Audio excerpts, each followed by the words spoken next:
Южная Корея – страна, которую весь мир знает по BTS, Samsung и неоновым улицам Сеула.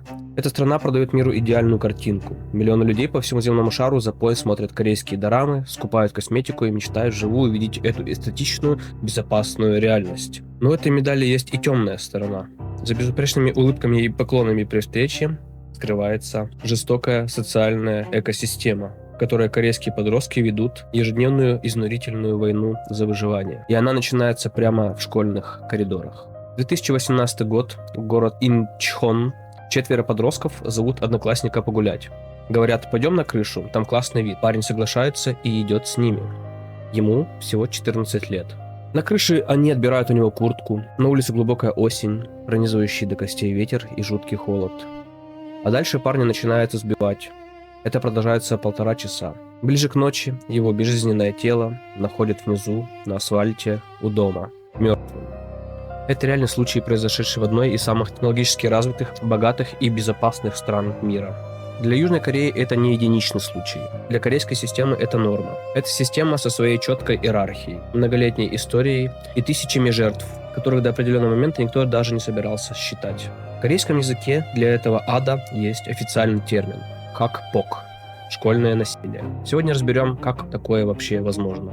И почему страна, которая знает об этом десятилетия, так и не может это остановить. Меня зовут Илья. Приятного просмотра.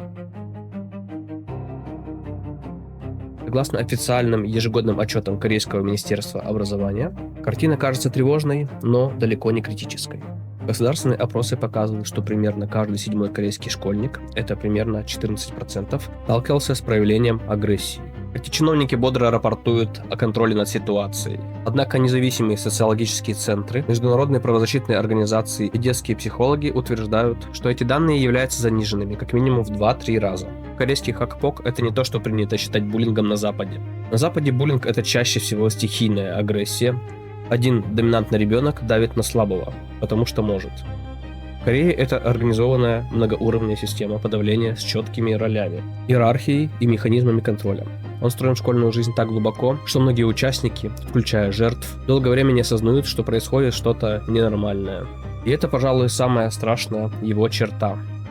Начиная с середины 90-х годов, правительство регулярно принимает новые пакеты законов для того, чтобы пресечь это насилие. Но исследования говорят только о росте количества случаев, а методы травли становятся все более изощренными. В каждой корейской школе есть ильджин. Слово буквально означает «первый» или «передний». Это неформальная элита класса, те, кто держит власть не через учителей и правила, а через страх, уважение и социальное давление. Ильджин не обязательно самый умный или самый сильный. Чаще всего это тот, за кем стоят деньги родителей, нужные связи, правильный внешний вид или просто харизма, которую класс принял и признал. Иногда ильджином становятся те, кто пришел в новый класс и сразу продемонстрировал готовность к агрессии, и никто не дал отпор в первые дни. Ильджин никогда не работает в одиночку, вокруг него всегда куча прихлебателей. Дети, которые не являются инициаторами насилия, но активно участвуют, потому что это гарантирует им место в иерархии. Они смеются над жертвой, передают угрозы, снимают видео, не знают, что делают что-то плохое, но страх оказаться на месте жертвы оказывается сильнее всего. Ниже это нейтральная масса, дети, которые все видят, все понимают и молчат. Они не злые, они напуганные. Вступиться за жертву значит нарушить неписанный закон класса, значит автоматически стать следующей жертвой. На самом дне вангта, изгой. Стать вангта можно за что угодно. За нестандартную внешность, за акцент, за то, что ты слишком хорошо или слишком плохо учишься. За то, что ты ответил учителю не так, как ожидали одноклассники. Или просто за то, что однажды не засмеялся над чужой шуткой в нужный момент. Иногда достаточно просто быть не таким. Полукореец, полуиностранец, как тот парень из Инчхона, это отдельная категория уязвимости. Корейское общество десятилетиям строилось на идее этнической однородности. «Мы один народ» — это не просто фраза, это глубоко укорененное культурное убеждение. Тот, кто выбивается из этого образа, другие черты лица, другая фамилия, мама, которая говорит по-корейски с акцентом, становится видимым нарушителем нормы, а нарушителей норм системы наказывают. Министерство образования Кореи разработало официальную классификацию хакпока – 9 уровней насилия. Это не абстракция, это рабочий инструмент, по которому школьная комиссия определяет степень тяжести, и вынесение меры наказания. Уровни с 1 по 3. Невидимое насилие. Все начинается незаметно. Тебя перестают замечать. В группе в чате ты пишешь, никто не отвечает. В столовой садишься за стол. Все демонстративно пересаживаются. Тебя не зовут на день рождения, не включают в командные проекты, не здороваются в коридоре. На первый взгляд, ничего криминального. Учитель говорит, дети просто не дружат. Это нормально. Но это не просто не дружат. Это скоординированный, ежедневный, методичный бойкот, цель которого сломить человека изоляцией. Психологи называют это социальной смертью. Мозг ребенка обрабатывает социальное отвержение в тех же зонах, что и физическую боль. Буквально. Это больно. Именно на этом уровне большинство жертв и застревают. Они не могут объяснить родителям, что происходит, потому что нет синяков, нет угроз, нет конкретного инцидента. Есть только ощущение, что ты медленно растворяешься. Уровни с 4 по 6. Вымогательство и рабский труд. Следующий этап экономический. Жертва начинает платить. Деньги на еду, деньги за защиту, деньги просто потому, что так сказали. Если нет денег, отдаешь вещи. Если нет вещей, делаешь домашнее задание за Ильджина и его приближенных. Это называется шабалам. Буквально использование как прислуги. Жертва носит чужие портфели, бегает в магазин, убирает за другими. Отказ немедленно провоцирует агрессию. Именно здесь начинается второй ключевой элемент системы. Страх публичного разоблачения. Жертве говорят, если скажешь, станет хуже. И это не пустая угроза, потому что у булли есть все инструменты, которых раньше не было. Уровни с 7 по 9. Физическое насилие и цифровой контроль. Удары, ожоги, унижение. Все снимается. Видео используется как страховка. Ты не можешь пойти в полицию, потому что они тут же выложат это в интернет и скажут всем, что ты сам провоцировал. Самое страшное оружие последних лет – это не кулаки, это интернет. Корейские подростки живут в мессенджере Kakao Talk. Это не преувеличение, они проводят огромное количество времени в этом мессенджере. Школьные группы в Kakao Talk обязательны. Там все объявления, домашние задания, координация. Ты не можешь просто не быть в этом чате. Отсутствие там означает изоляцию еще более полную, чем в реальном классе. И именно это пространство стало главным полетом Хакпока в 2010-х. Схема называется «Тюрьма Kakao Talk». Групповой чат-ловушка. Жертву добавляют в специально созданный чат, и начинается. Сотни сообщений в час с оскорблениями, мемы с фотографиями жертвы, коллективные голосовые пародии, скриншоты из ее старых постов с издевательскими комментариями. Все это одновременно, без остановки, круглосуточно. Жертва выходит из чата, бот или кто-то из участников мгновенно добавляет ее обратно. Телефон превращается в источник непрерывной пытки. Выключить его нельзя, потому что там же школьные объявления, которые нельзя пропускать. Отдельным кошмаром является дипфейк и шантаж. Ильджин отбирает телефон, находят личные фотографии или то, что становится все более распространенным с развитием нейросетей, монтирует с лицом жертвы непристойные видео. Это не требует никаких специфических навыков. В 2023 году в корейских подростковых чатах активно распространялись инструкции по созданию таких материалов с помощью общедоступных сервисов. Условие одно – деньги или это видео уходит в общий чат класса и на почту к родителям. Здесь нужно понимать корейский контекст. Потерять лицо перед родителем – это не просто стыд. Это катастрофа, которая ломает отношения, на восстановление которых могут уйти годы. Для подростка, у которого нет ни опыта, ни ресурсов, чтобы с этим справляться, это конец видимого горизонта. Выхода нет. Заплатить – значит, что ты будешь платить вечно. Не платить – это значит, что все рухнет. Именно эта безысходность объясняет статистику корейского подросткового суицида, которая остается одной из самых высоких среди развитых стран. Откуда в корейских детях берется такая запредельная, почти садистская жестокость? Здесь мы упираемся в корень проблемы устройства корейского общества. Мы подробно разбирали это, когда говорили про Японию, там схожие механизмы. Вся жизнь корейского ребенка подчинена культу успеха. И вся эта жизнь без остатка поставлена на карту одного единственного события – государственного экзамена Сунын. Это не просто местный аналог ЕГЭ. Это жесткий, беспощадный 8-часовой марафон, возведенный обществом в абсолютный культ. Результат этого одного дня определяет для корейца все его будущее. Пространства для маневра система просто не оставляет. Второго шанса здесь просто нет. Завалил Сунын, и ты официально стал лузером в глазах общественности и собственной семьи. Из-за этого панического страха обычный школьник в Сеуле учится по 16 часов в сутки. Государственная школа заканчивается после обеда, но на этом ад не прекращается. Дальше начинается бесконечный круг хагвонов, платных вечерних академий. Сначала хагвон по математике, потом по английскому, потом по литературе. Домой дети возвращаются ближе к полуночи, 7 дней в неделю. Они спят всего по 4-5 часов в день. Южнокорейская система образования – это гигантская безжалостная фабрика стресса. Психика подростков, годами работающая на таком страшном пределе, тотально истощается. Внутри копится глухой, неосознанный разрушительный гнев. И эта скрытая агрессия неизбежно ищет разрядку. Она выплескивается в самой уродливой и жестокой форме на тех, кто слабее, на тех, кто не может ответить, кто уже обозначен системой как изгой. На этот ментальный ад накладывается жесткая конфуцианская культура иерархии, которая пронизывает корейское общество на каждом уровне.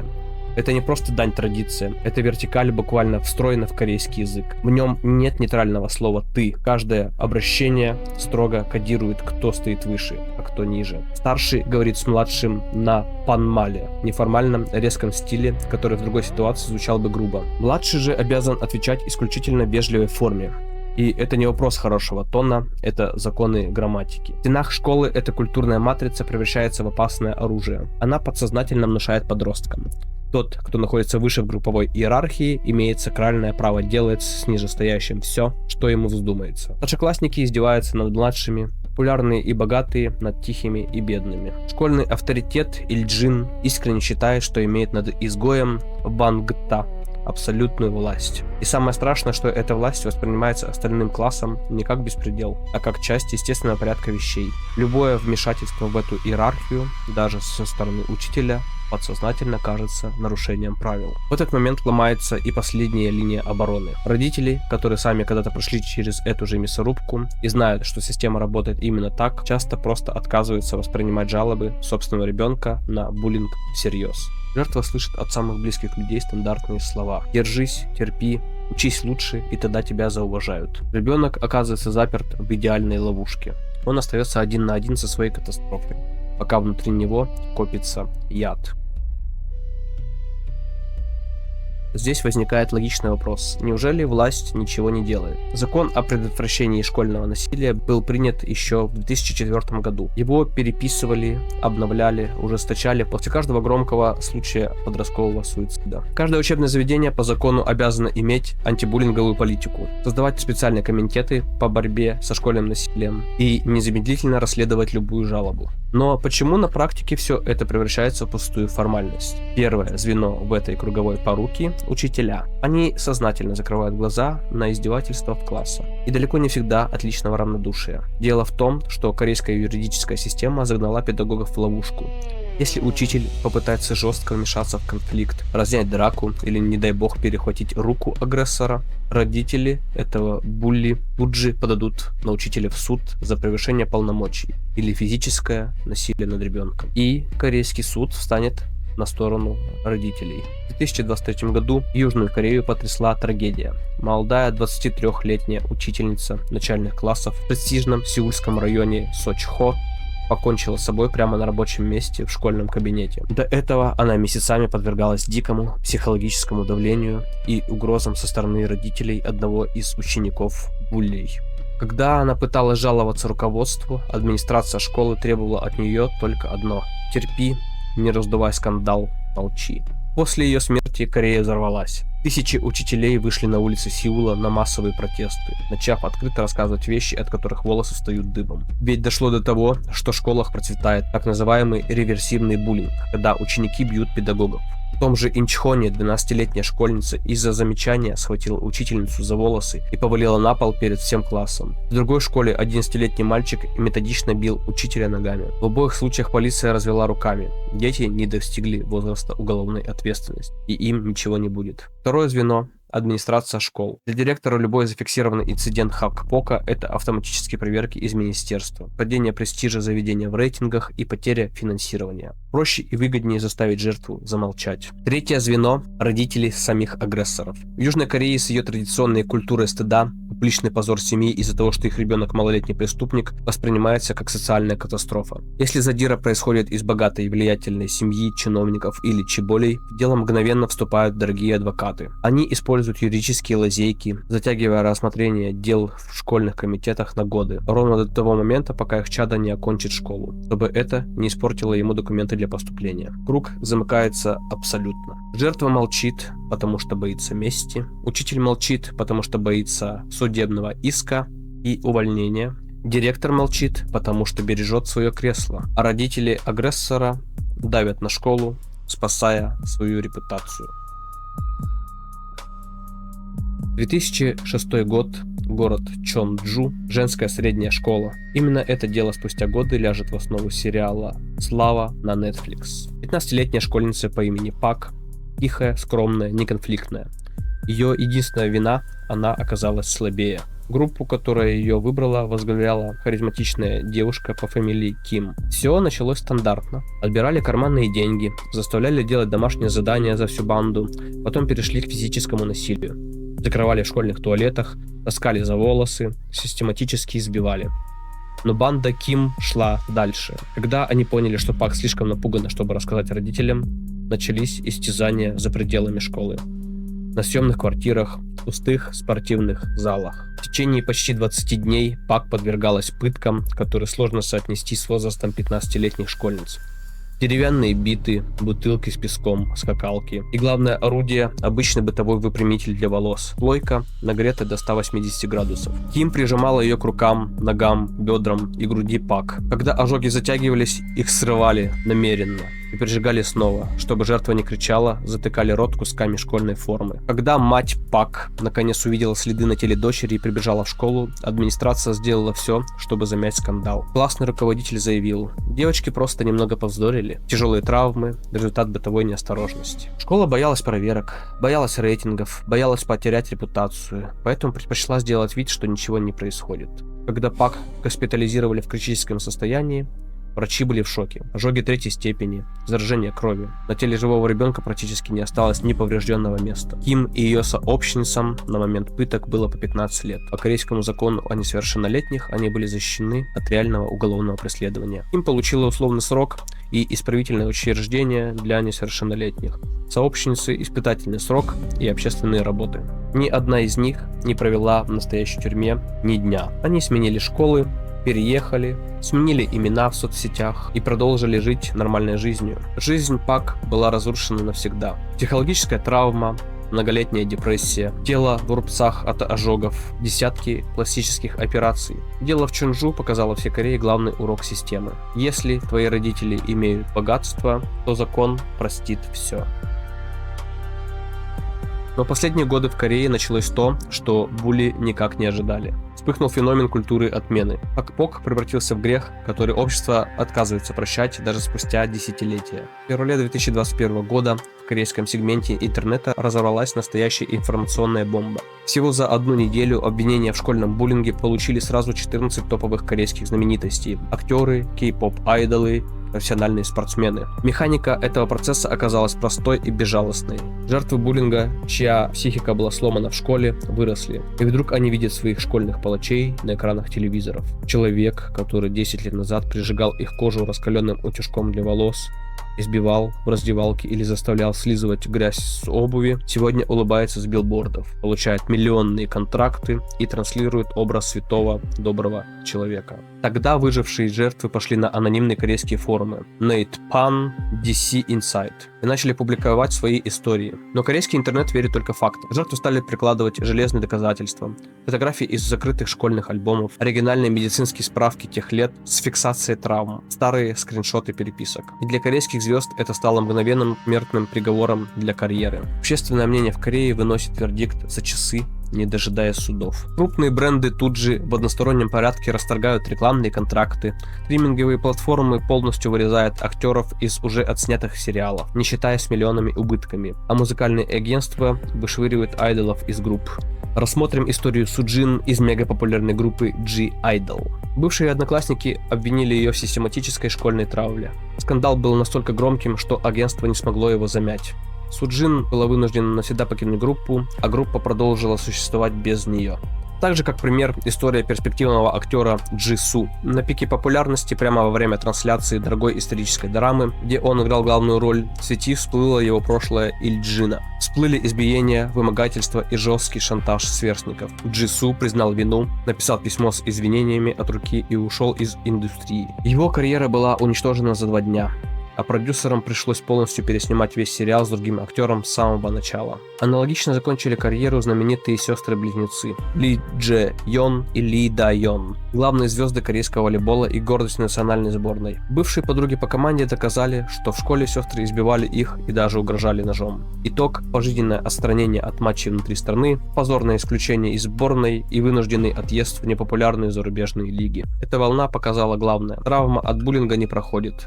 Спустя 15 лет люди помнят все: имена, лица, конкретные слова. И корейский интернет стал для них единственным местом, где можно восстановить справедливость, пускай и таким разрушительным методом. Да, система интернет-судов не идеальна. Бывают и ложные обвинения, и сведения старых счетов. Но булли наконец поняли: прошлое — это бомба, которая рано или поздно взорвется и отберет у них все.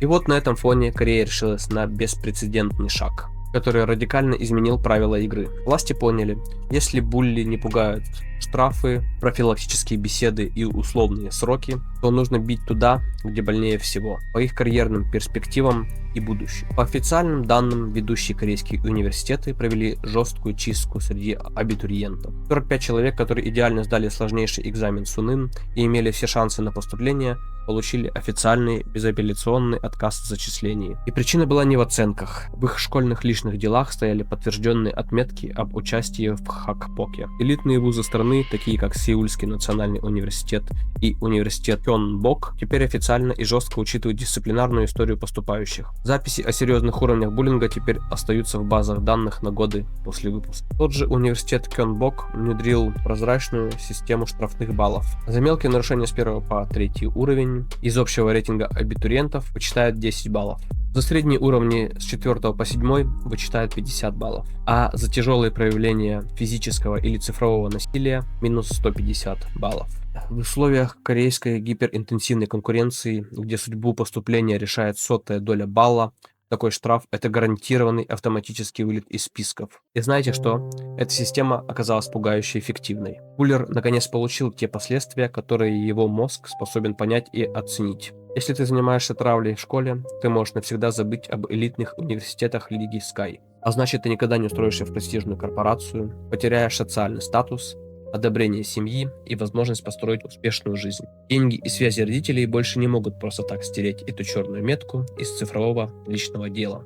Конечно, критики этой системы говорят, что она еще сырая, что школьные комитеты по буллингу часто предвзяты, совершают ошибки, и туда нужно привлекать профессиональных юристов, чтобы избежать сломанных судеб из-за ложных доносов. Но сам тектонический сдвиг в сознании государства — это настоящая революция для Южной Кореи. Тот 14-летний парень из Инчхона так и не дождался настоящей справедливой защиты при жизни. Его дело фактически затерялось в юридических лабиринтах. А подростки, которые 1,5 часа издевались над ним на крыше, уже давно находятся на свободе и живут обычной жизнью. Прямо сейчас, пока вы смотрите это видео, тысячи корейских школьников сидят в душных кабинетах Хагвона, зазубривая формулы до полуночи. А завтра утром часть из них снова придет в свои классы и будет методично, изощренно ломать судьбы тем, кто слабее. А другая часть будет получать эти удары. Корейская социальная система, заточенная на выжимании из детей максимума ради красивых экономических показателей, сама годами порождала это насилие, а потом искренне удивлялась результатам. Сериал «Слава» на Netflix, полностью посвященный жестокой спланированной мести за школьный буллинг, стал одним из самых просматриваемых и популярных проектов в истории платформы не просто так. Миллионы корейских и мировых зрителей смотрели его взахлеб, искренне радуясь финальному уничтожению злодеев. Потому что в реальной, повседневной жизни такой красивой и кинематографичной справедливости почти никогда не бывает. Корея сделала свой первый, по-настоящему жесткий и осязаемый шаг, закрыв перед школьными тиранами двери в успешное будущее. Поможет ли это перестроить жесткий менталитет культа успеха и остановить школьный ад, покажет только время. С вами был Илья. Пишите в комментариях, что вы думаете о корейской системе штрафных баллов, ставьте лайки, подписывайтесь и до скорой встречи.